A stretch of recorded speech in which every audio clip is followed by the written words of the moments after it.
Breaking tonight, we are hearing some angry reaction after the Pentagon chose to reveal specific new details about our upcoming military plans, including efforts to retake a key Iraqi city from the Islamic State terror group. The disclosures include the number of Iraqi troops that will be involved and a specific time frame for the battle. The news stunning some military intelligence officers who tell Fox News this information may help the enemy. Joining me now, retired Lieutenant General Tom McInerney is a Fox News contributor, and Arkansas Senator Tom Cotton is a member of the Armed Services Committee, as well as an Iraq and Afghanistan war veteran. So we had two Marks in the first segment. We have two Toms here. Thankfully, you guys have different titles, so I'll start with you, Senator, and you tell me whether this will help the enemy and why do we do it? Megan, it's good to be on with you. It's very mystifying why this administration would have revealed potential plans to retake Mosul. If a private in Iraq had revealed this kind of planning inadvertently by leaving a plan in the chow hall or the gym, he might have faced a court-martial. But it's now become a matter of policy that this administration is going to announce war plans in advance. It only increases the risk. You have to wonder, given the timing, right after the summit on countering violent extremism, if this is the administration trying to get a PR win, since this summit hasn't produced anything other concrete to justify the president's failures in counteracting the Islamic State in Iraq and General Syria. McInerney, do you agree? Because they're saying in April this may happen. It's like February. Why would we be announcing that tonight?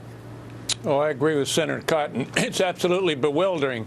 We are aiding and abetting the enemy. I do not understand why the president and the administration want to aid and abet the enemy. Could it be to inspire, the enemy to do something different between now and then, like get out of Mosul?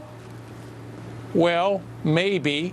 But the way they have been acting, they're not going to get out of Mosul. They're going to stay probably. And it's still going to expose our forces to certain risk because they're going to be doing a lot of defensive preparations, IEDs, different force positions, knowing an attack is coming, all those kind of things that are going to make our troops more vulnerable. So again, it's aiding and abetting the enemy. And I don't understand why they're doing it, Megan. Senator Cotton, we've had so much discussion over these past few days about whether this president needs to name the enemy as radical Islam, as so many generals, even administration officials under Barack Obama have come out and said he needs to do it. I mean, today the New York Post hit him, putting a blindfold on him, suggesting he doesn't understand that it's Islamic terror. You can see that. But the administration says, I'm not going to quibble over the language. We're not going to play into the terrorist propaganda. That's why we don't say it. What say you? Megan, it's essential if you want to defeat an enemy to name what that enemy is. And our enemy is not some kind of undefined violent extremists. It's a strain of radical Islam that is trying to kill us here in the United States and to kill Americans and our allies all around the world. But why do you need to say it? What do the troops care whether we say that? Our troops at every level need strong and confident leadership. And if you're not willing to call your enemy what it is, you're emboldening that enemy.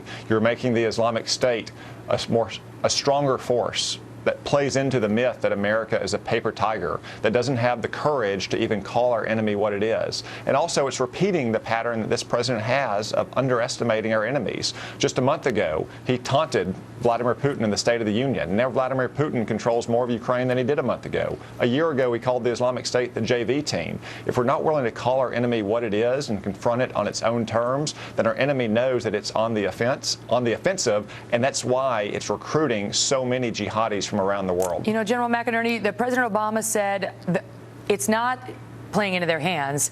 It's refusing to play into their hands. They want us to say we're at war with radical Islam or Islam because that's their message to recruit people. America is against Islam. Come join with us. That's how the president explained it. Well, that's why I disagree with them. When he doesn't know the threat he's fighting, radical Islam, that's why he and his State Department spokesman talk about jobs and talk about this all soft power type stuff. What do you think that does to the troops? I mean, you talk to these guys. What do you feedback, if any, do you hear on that? They're astounded that the commander-in-chief, the president of the United States, does not know what the threat is. And that's why they're doing the wrong things. Look, when a mother convinces a 12-year-old son to be a shaheed, a martyr, and blow himself up and kill 200 innocent women and children, that is not getting him a job is not going to deter him from doing that. You have got to go and address the ideological problem, and that means go to Mecca and Medina and the mosques and get them to change it and say, this is insane, this is wrong, we need to change, as President al-Sisi and King Abdullah of Jordan are saying. We need to be enlisting those people as well as the King of Saudi Arabia and get them involved. Senator Cotton, let me ask you, do you think that with respect to the military disclosures we just made, I mean, because to suggest that this was done for, political cover in the wake of this summit, which has caused some controversy, is rather cynical. I mean, it impugns the motives of the administration that they might endanger our troops just to cover the president's backside politically. Do you stand by that? Is that what you're implying?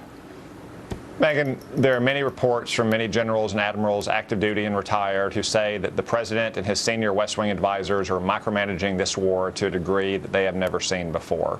And unfortunately, when the president has a summit on countering violent extremism and they talk about social workers and that the fact that we won't even name their enemy, and then they, right on the heels of that, they reveal very sensitive war plans that are going to put our troops and Iraqi troops at greater risk, it invites that kind of analysis. Got to run. Good to see you both. Thank you.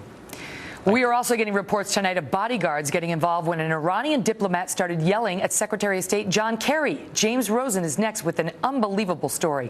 Plus, Mayor Giuliani coming up.